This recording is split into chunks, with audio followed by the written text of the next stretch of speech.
सुबह की ताजगी भरी हवा उसके शरीर को छू रही थी। हाई क्लास सोसाइटी की सबसे शानदार बिल्डिंग के 13वें माले पर बना ये आधुनिक सुख सुविधाओं से युक्त फ्लैट था। आदित्य का रात भर कुछ बेचैनी के आलम में बिताने के बाद सुबह जल्दी ही आंख खुल गई थी। बाहर बालकनी में आकर खड़ा हो गया था वो। मेड को आवाज़ लगाकर उसने एक ब्लैक कॉफ़ी की डिमांड कर दी थी। रोज़ तो बड़े बेड टी लेते हैं करीब 7:30, पर आज सुबह 5:30 ही उठकर बैठ गए और कॉफ़ी चाहिए। उसकी मैड राधा मन ही मन बड़बड़ाई, इन बड़े लोगों का भी अलग ही जीवन जीने का ढर्रा है। पता नहीं उन्हें कुछ भी करके सुकून क्यों नहीं मिलता। रात ठीक से सो नहीं पाया था, इसलिए आदित्य की आंखें नींद से बोझिल हो रही थी। पर बिस्तर पर लेटते ही कभी बिजनेस की बातें तो कभी रोजी उसकी एक्स वाइफ से हुई बातचीत दिमाग में गूंजने लगती और वो बेचैन हो जाता। कितनी मेहनत से उसने ये एम्पायर खड़ा किया था, क्या था वो और आज क्या बन गया था। आज सोचता है तो उसे बरबस ही खुद पर गर्व करने को दिल करता है। कोई सोच भी नहीं सकता कि एक मध्यम वर्गीय परिवार से उठा लड़का आज बिजनेस वर्ल्ड का बादशाह है। तभी उसके मन में एक प्रश्न चुभने लगा, इस एम्पायर को खड़ा करने और बनाए रखने की उसने क्या कीमत चुकाई, ये कैसे भूल सकता है वो। बड़ी खुशहाल ज़िंदगी थी उसकी जब नई नई शादी हुई थी और रोज़ी उसकी ज़िंदगी में आई थी। वो हर दम खुश रहता, रोज़ दिन भर काम करता और रात को रोज़ी के लिए एक डोंगे में मिठाई और दूसरे में बेला गुलाब का गजरा लाता। वो अपनी प्यारी पत्नी के लिए एक दिन बीतते गए। रोजी की इच्छाएं बढ़ रही थी और उसे फूलों के गजरे की जगह हीरो के हार की लालसा होने लगी। हमारा इकलौता लाडला सरकारी स्कूल में पढ़े, ये उसे गवारा ना था। एक दिन बोल पड़ी, आदि सुनो, क्यों ना मैं भी जॉब कर लूँ, कुछ पैसे भी आएंगे, हमारा जीवन स्तर भी सुधरेगा। क्या कमी है डार्लिंग हमारे जीवन में, अच्छे भले तो हैं, चैन से कट रही है निश्चिंत सा, आदित्य कहता। पर रोजी को कुछ भी अच्छा ना लगता। धीरे धीरे रोजी की जुबान की तलखी बढ़ने लगी। वो आदित्य को कुएं का मेढक कहकर बुलाने लगी और उसके मना करने के बावजूद भी एक प्राइवेट कंपनी के डायरेक्टर की पीए बन गई। आदित्य का धैर्य जवाब देने लगा था जब वो अपनी सीधी सादी पत्नी को ऑफिस जाते बेढंग कपड़ों और मेकअप की परतों पे पुतता हुआ देखता। इतना अनजान नहीं था वो दुनियादारी से।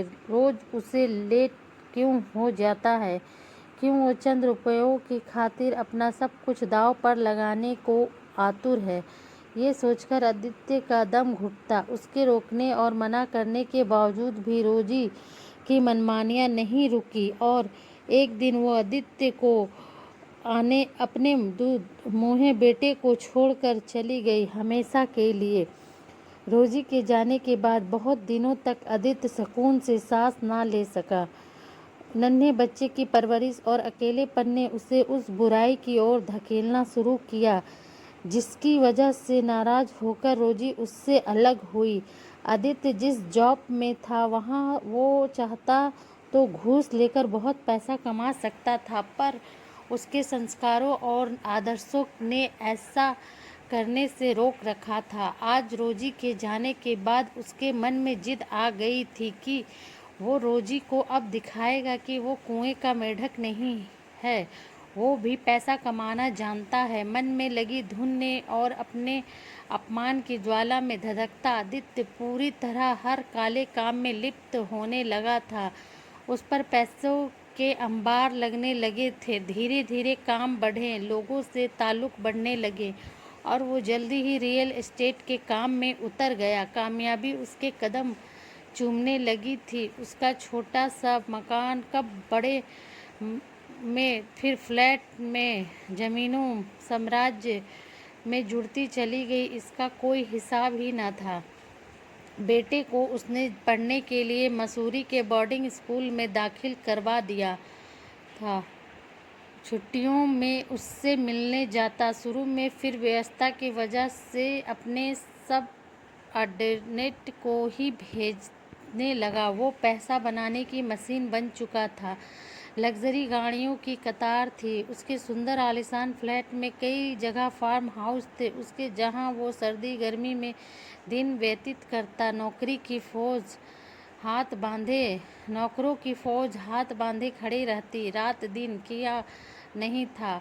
आदित्य के पास आज समाज में शोहरत, जेब में अकूत संपत्ति, नाम, पद, रुतबा, लेकिन नहीं था तो दिल को सुकून।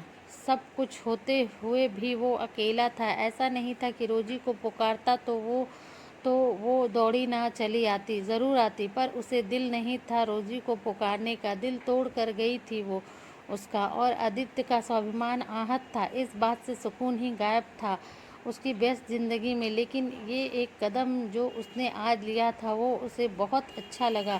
क्या दूसरों का पेट भर के इतना अच्छा लगता है? क्या कभी कभी उन लोगों को खिलाकर जो रोज भर पेट नहीं खाते इतना सुकून मिलता है? आज तक इस अनुभूति से बिल्कुल अपरिचित था आदित्य, लेकिन आज उसे इतना हल्कापन लग रहा था कि उसका दिल खुश हो गया। उसे आश्चर्य हो रहा था कि अभी तक मैंने सुबह शाम सिर्फ काम किया, ना दिन को चैन ना रात में आराम आया कभी। लेकिन आज जैसी फीलिंग कभी ना हुई। तो क्यों ना आज से यही एक नया कदम उठाऊं अपनी ज़िंदगी में। ड्राइवर को आवाज़ लगाई उसने, चलो आगे चलते हैं, अब बहुत अच्छा लग रहा है। ड्राइवर उसे आश्चर्य से देख रहा था। कुछ देर पहले इतना चिड़चिड़ा रहे थे, अब कौन सा खजाना हाथ लग गया इनके। आदित्य गुनगुना रहा था, मुसाफिर हूँ यारो, न घर है न ठिकाना, मुझे बस चलते जाना है, बस चलते जाना है। विक्की उसे देखकर मुस्कुरा रहा था। अभी तो चिंटू बाबू से मिले भी नहीं, अभी इतने खुश हो गए। पता नहीं इन बड़े लोगों के मूड का भी। पल में तोला पल में मासा। गाड़ी फिर से घुमावदार रास्ते पर तेजी से फिसल रही थी और आदित्य के चेहरे पर सुकून देखते ही बनता था। आज उसने जीने की नई कला जो सीख ली थी। प्लीज़ कहानी अच्छी लगे तो लाइक शेयर एंड सब्सक्राइब ज़रूर करें। Thanks for watching. इसी तरह की आगे कहानी सुनने के लिए प्लीज़ मुझे सब्सक्राइब करें। Thank you.